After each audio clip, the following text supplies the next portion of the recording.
Peace and blessings, family. This is Brother Mike X. Welcome to BruthaMikeXSpeaks. I'm here in Barnes and Nobles. This is like, anybody who knows me, this is referred to as my second home.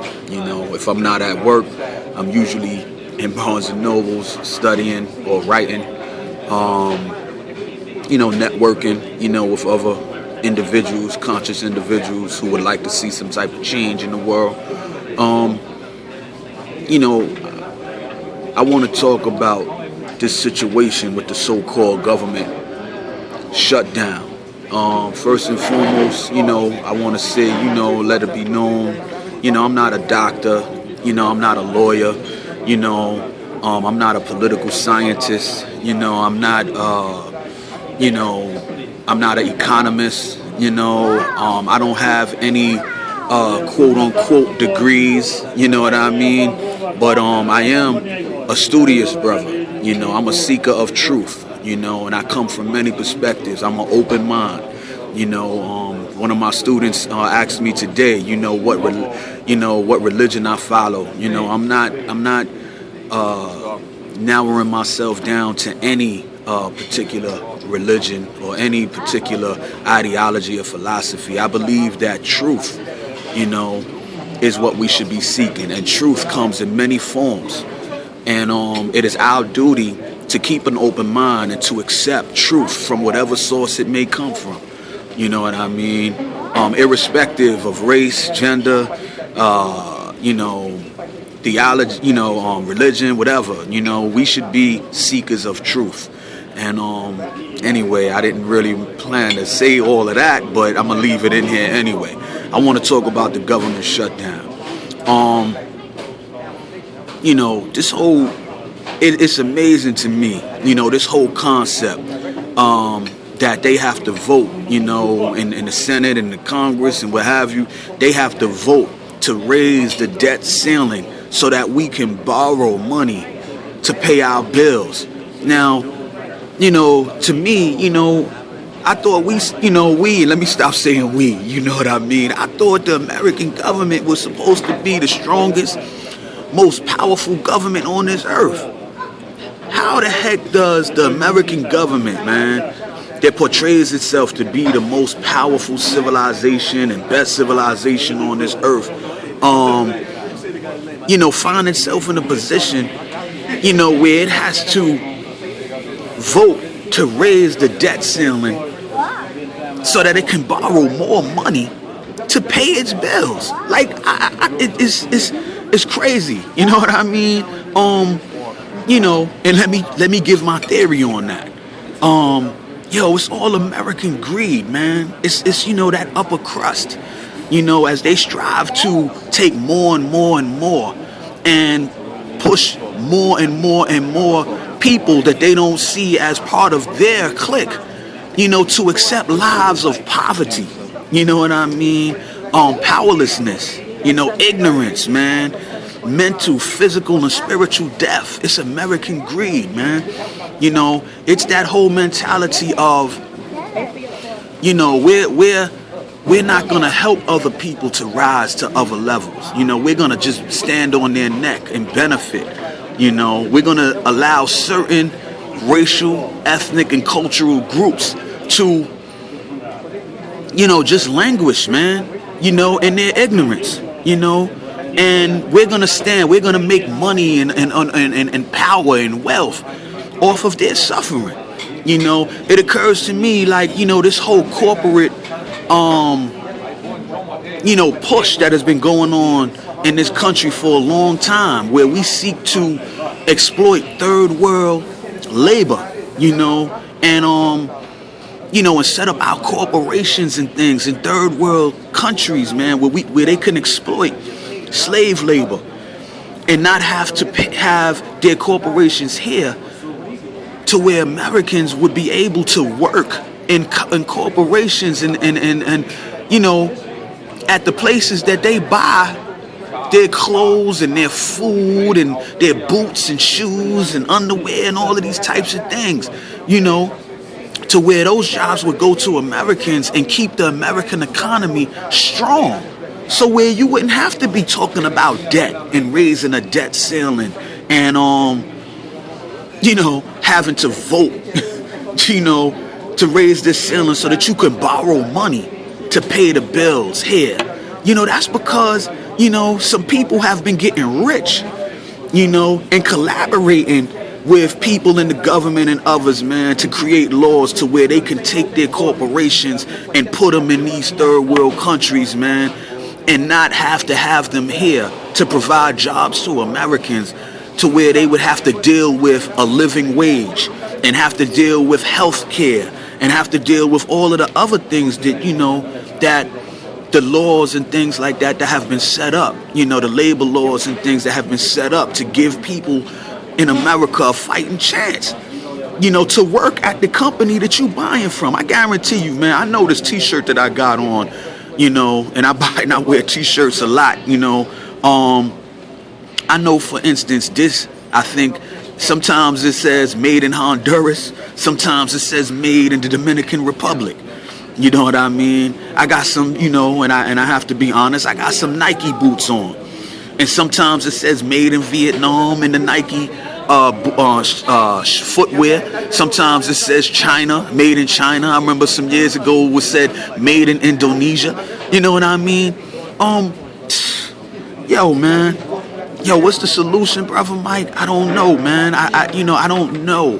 The only thing I know is that we have to strive to be aware of what's going on. And we have to have the type of critical thinking, man, to where we can identify nonsense, man, and not follow suit. We got to stop living down to stereotypes as a people. We got to stop living lives of ignorance. We got to stop living lives, man, where, we point to one of us who they have allowed to rise to a particular level of prominence. You know what I mean? To try to create the illusion, for the rest of us who still caught in the hood. Well, look at such and such. Look at the level that they rose to. Look how they came out of the projects and now, they have all of this power and wealth. Yeah, they allow one, they allow two, they allow a few to get to that level, man. Meanwhile, the rest of us, man, is caught up in cycles of poverty, mental, physical, spiritual, decay, you know what I mean? And what's worse is that some of us, instead of questioning this, we say, oh yeah, Jay-Z's my man, or such and such my man, but yet these people that you say is your man, you know what I mean? A lot of times they never say nothing, or they say very little about the plight, of our people in this country. So anyway, man, I just wanted to say these things, man. I've been saying it, talking with my coworkers. I've been running it back and forward in my mind, man. The craziness behind how this is supposed to be the greatest country on this earth. You know what I mean? But the greatest country on this earth has to vote to raise the debt limit, to increase the debt limit so that it can borrow money from other countries to pay its bills, man. And how crazy that sounds. It seems to me like there's, probably going back a long time, there's been people selling out this nation, literally selling it out. You know what I mean? For their own personal benefit, man. This whole thing about sending jobs across seas to other countries so that you can evade having to pay a living wage to people and and providing for their health care so that you can exploit third world labor, man, and pay them 15 cents an hour and all of that craziness. That's how America has sunk to the level to where they have to talk about this crazy stuff about, we gotta raise the debt limit so that we can borrow money to pay our bills. So, I don't know, I think that, the questions, the points that I'm raising is valid. Somebody might be more educated than me in political science. You know what I mean? Someone may be more educated on the economy, may be an economist. Somebody may be a lawyer and have a law degree. Someone may be more skilled in knowing about the workings of corporate America, man. But I just felt like I just wanted to attack this issue, man, in the interest of trying to spark, some awakening, you know what I mean, amongst many of us, man, who are caught in the mix, you know what I mean. Get your mind right, family. You gotta know your history. You gotta know, what has happened in the past so that you can understand what's going on today. If you don't know what has happened in the past, then there's no way that you can understand today. And if you can't understand today, then you can't order your life in a way where you will be able to make the best decisions possible for you and your family and your people. You know what I mean? So, don't let them trick you into just, living a life of ignorance. And I know, let me say this right quick, because I'm about to sign off for now.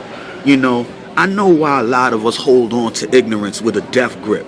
A lot of us, man, we've been tricked into, not wanting to be responsible for ourselves. I was talking to a young brother, one of my students at work today, who is back in our program. I work in non-secure detention, man. He's back in our program for like the 4th time. And I'm asking him, brother, what you doing here? And the first thing he started talking to me about was his mom, the probation officer, his man, and this, that, and the third. And he did that for about 3-4 minutes until I had to stop him. Like, wait a minute, brother. I asked you why you here. I ain't asked you about your mom. I ain't asked you about the probation officer. I ain't asked you about your man. I'm asking you why you here. And then as we started to talk from that point of view and perspective, then he started telling me on how, he violated his probation. He came back with dirty urine and all of this and that. I said, see, brother, that's where we need to start. We need to start with you. You know what I mean? So, a lot of us, like I said, we don't want to be responsible. It's like a self-defense mechanism to be able to blame somebody else for our plight. And sometimes, those people deserve blame for putting you in the situation that you're in. But as far as getting yourself out of that situation that you're in, you have to step up to the plate and begin to do what you need to do to get your life in order. Those people who have put you in that particular position, they did it for a reason. You know what I mean? It was no accident. If they knocked you down so that you can't take care of your own life, or to make it harder for you to take care of your own life and the life of your family and the life of the people in your neighborhood, they knocked you down for a reason. You know what I mean? So don't expect them to pick you back up and put you on your feet. You know what I mean? Because it's not going to happen. And the fact that it's not going to happen shouldn't keep you in a position where you just accept, being inferior, being mediocre, being a second-class citizen, being a nigga, being a minority, man.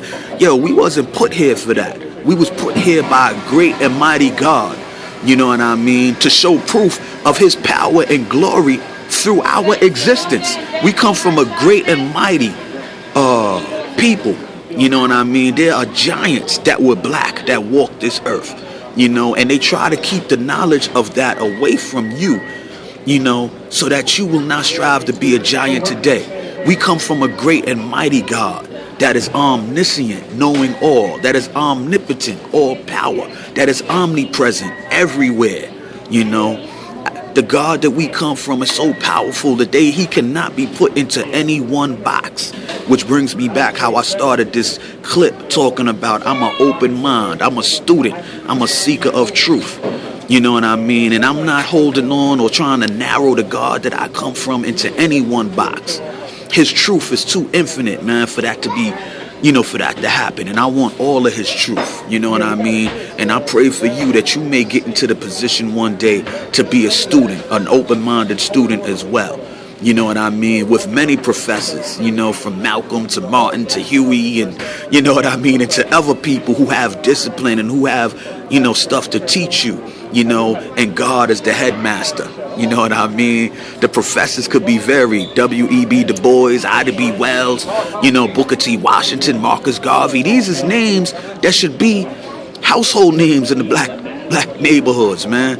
But anyway, I'm going to cut this off. Peace.